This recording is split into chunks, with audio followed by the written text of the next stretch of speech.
going to do a stability ball workout. Now I know some of you don't have a stability ball, and that's okay. Do some other core exercises.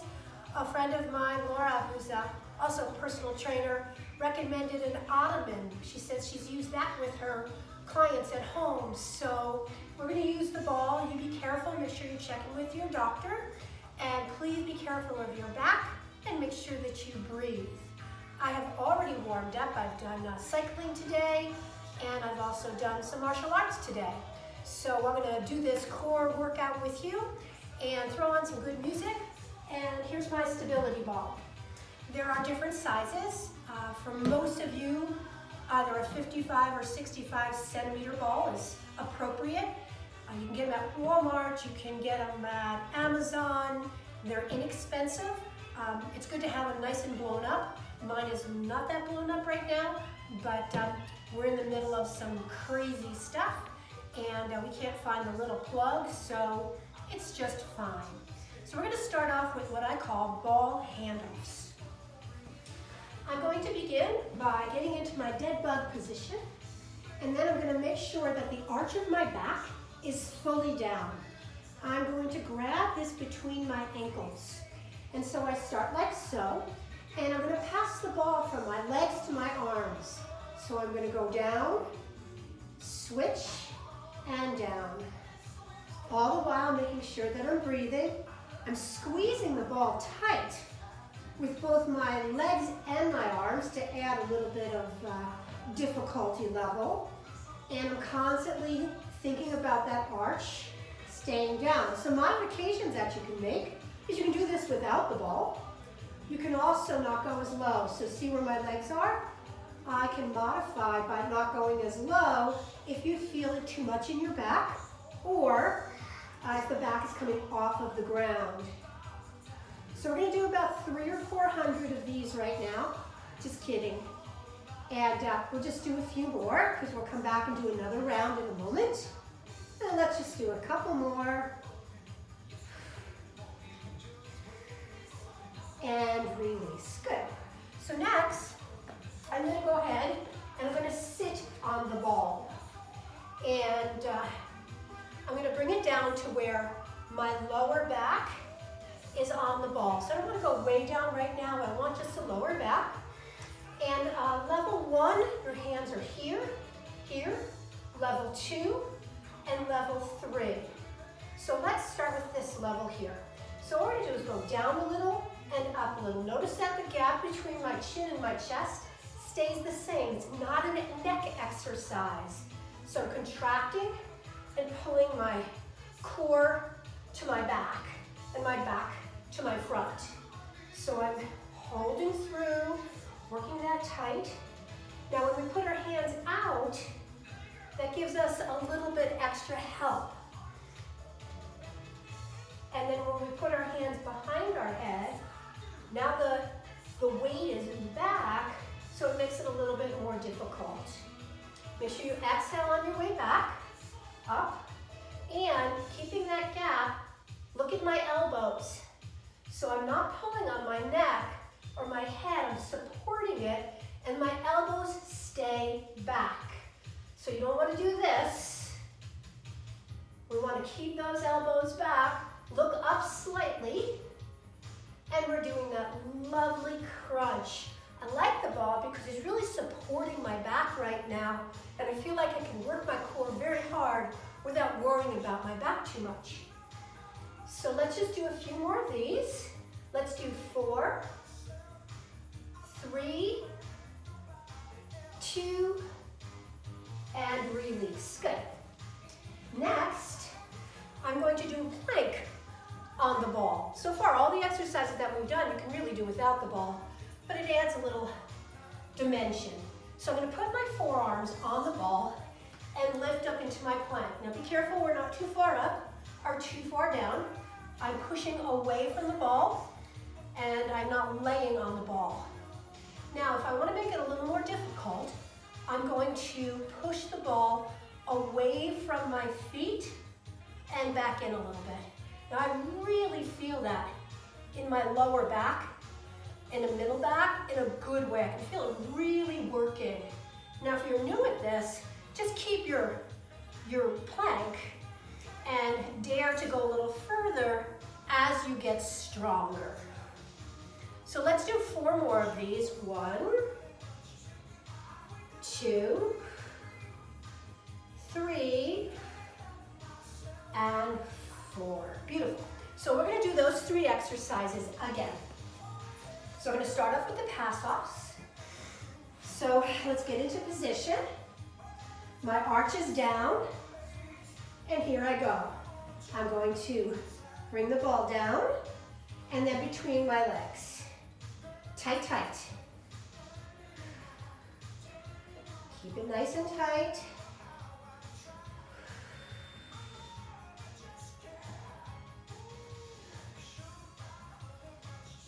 Now I can add a crunch to this for another dynamic. Watch. I can lift my shoulders as I reach between the pass-offs. And that adds a little more tension to the upper core. Let's do 4 more. 1, 2, 3, and 4. Good. All right, next we sit on it again. This time, I'm going to face you for a moment. This time, when we come up, and instead of coming straight up, you're going to come and cross your body. We'll do all one side and then the other. So, we're seated down. I'm going onto my lower back. You can do it from here or here as well. So if I was doing it here, I would just turn that shoulder. Okay, if I'm doing it from here, I can turn my body. Or if I have my hands behind, I'm going to come over. Now notice that I'm not coming very far up. I don't want to sit all the way up because that takes the tension off the core. We could sit all day, but we may not want to hold this position all day. So nice twist. Again, I'm staying on one side to work it a little harder. Good twist. Checking in on my breathing. I'm always checking to see, is there a way that I can make this harder? For some of you, maybe checking in, is there any way I can make this easier? So let's do 3 more on this side. One thing that you might have happen is your feet may begin to slip a little bit. You notice that I'm on the pad. If I'm on the cement, my feet will slip. But having to hold my feet in place is part of the workout. So let's do that other side. So we're going to twist. So one correction I just made is I felt like I was laying too much on the ball. So if I get my upper back on the ball, I'm not working as hard here. So I push back a little bit to make sure that I'm working as hard as I can.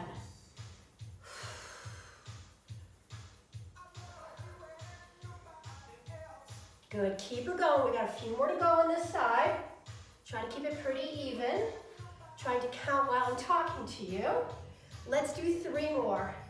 1, 2, and 3. All right, so now back to the plank, and I'm going to do a different variation this time. So, my forearms are on. Again, I'm not laying on the ball, I'm pushing away. What I'm going to do this time is I'm going to center one foot and bring the other leg up and hold. I'm still pushing the ball away from my feet a little bit. This ball is very mushy, so it's a little harder. And release. Let's try the other side. Lift it and hold it. Hold it, hold it. And go ahead and release it. Let's do that push away a few times if you can. Push away, come on back. Push away, and back. Let's do 4 more. 1, 2,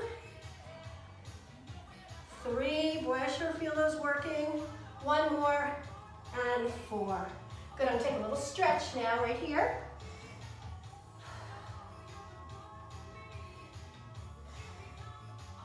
And release. So next, I want to work in through my obliques. So I'm going to go ahead and push this mat off to the side. And I'm going to use the wall. So I'm going to take my hip bone and I'm going to put it on the ball. And then I'm going to wedge myself. My bottom leg is forward and my top leg is back. I'm going to sit up nice and tall, and I want to try to stay on plane. So I can put my hands here and each time squeeze through the oblique.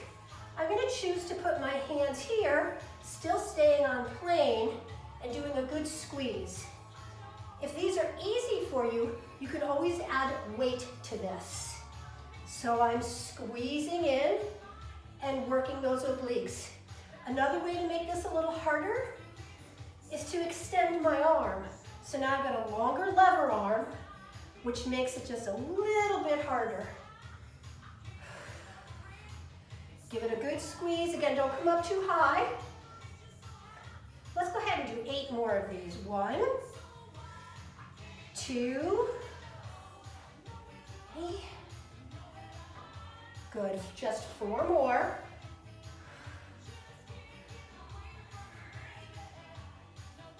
And last one, and release. Can't wait to do the other side. So, hip goes on the ball. Takes a little bit of time to figure this out of where to be, how far away from the wall and such. But you want to just kind of dig yourself in. I like to get up pretty high on the ball. My bottom leg is forward again, right? And we can be here or here. So we're going to go down and crunch through those obliques.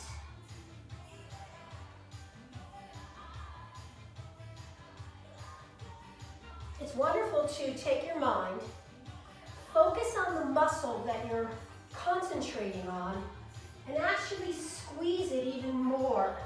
So they say that we can get about 30% more of a contraction just by digging in and squeezing through that. Now all the while, my other core muscles are working hard too here, just keeping everything contracted. And let's do 8 more. Remember, we can extend that arm out. Forgot on this side almost, didn't I? Extend that arm. All right, let's just do 4 more. 4, 3, 2, and release it. Good. So now to finish off this little core workout, I want you to take the ball and put it into your hands. I want you to contract, and I want you to pretend that the ball is going to hit a cement wall on either side. So you're going to stop it dead and stop it dead. So here's what I mean. We're going to go from side to side. And I don't want this stop to be mushy or wishy-washy.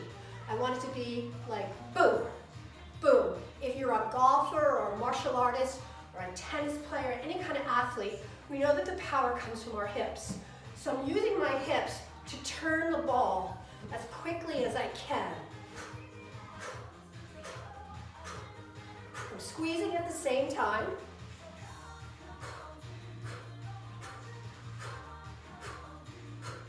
And let's do 8 more. 8, 7.